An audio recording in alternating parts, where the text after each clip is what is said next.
3.7 at the first split on Ambrose. That's a lot of time to make up.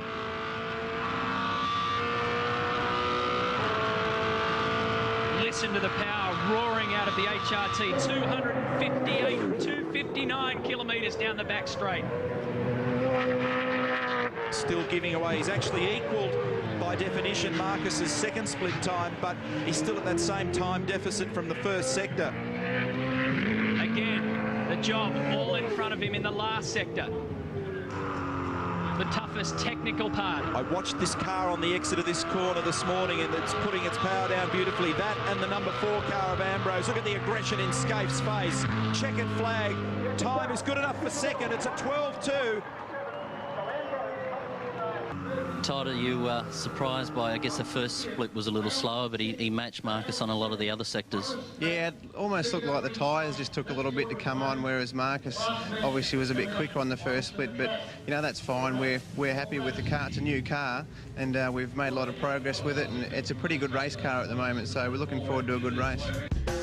And so the last man out is Paul Radisich, teaming up with former British touring car champion Rickard Rydell for the Enduros. And what about the Rat? 12th in the championship, 60 starts. He's a very, very fast and very aggressive driver, and has struggled in the recent past just being able to get the right technical combination underneath him to deliver the job.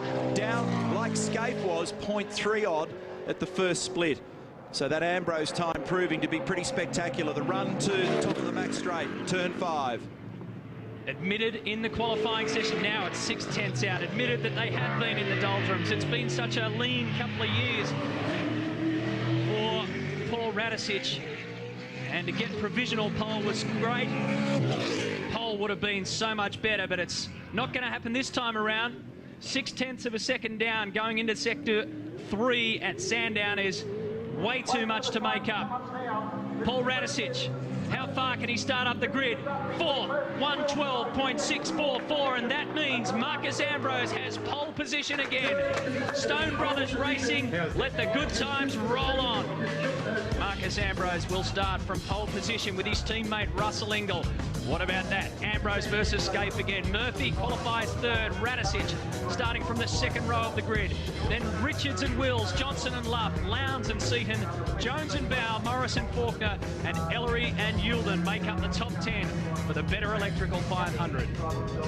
There's some very interesting late news regarding that shootout. Paul Morris has been relegated to 10th position. Not a huge change in position, but it was because after scrutiny, his car was found to be 1.5 kilos heavy at the front. They changed to splitter just before the shootout, but no disputing number 1, Marcus Ambrose yet again. How do you feel about these shootouts now? Are you getting comfortable about it, or are there still nerves there?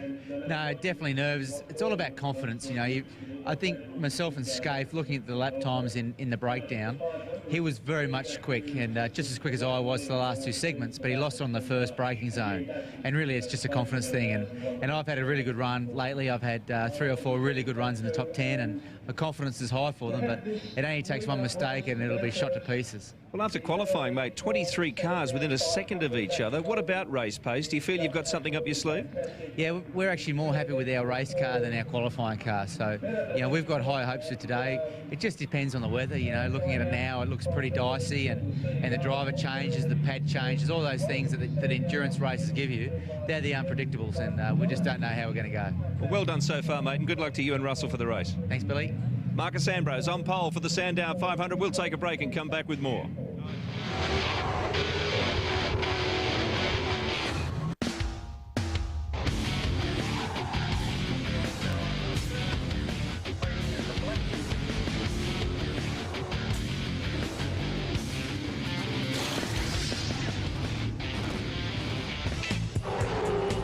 Reference a lot in V8 supercar racing about just how close this competition is, and it wasn't that many years ago when we were wandering around race paddocks like this one where the timing was done manually with stopwatches. Thankfully today we don't have to do that, or there'd be an enormous brawl trying to separate this field if we relied on the thumb and the stopwatch.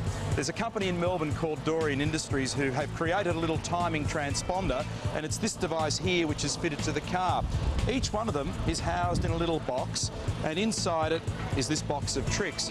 In simple terms, each box has its own radio frequency signature, which determines one car from another.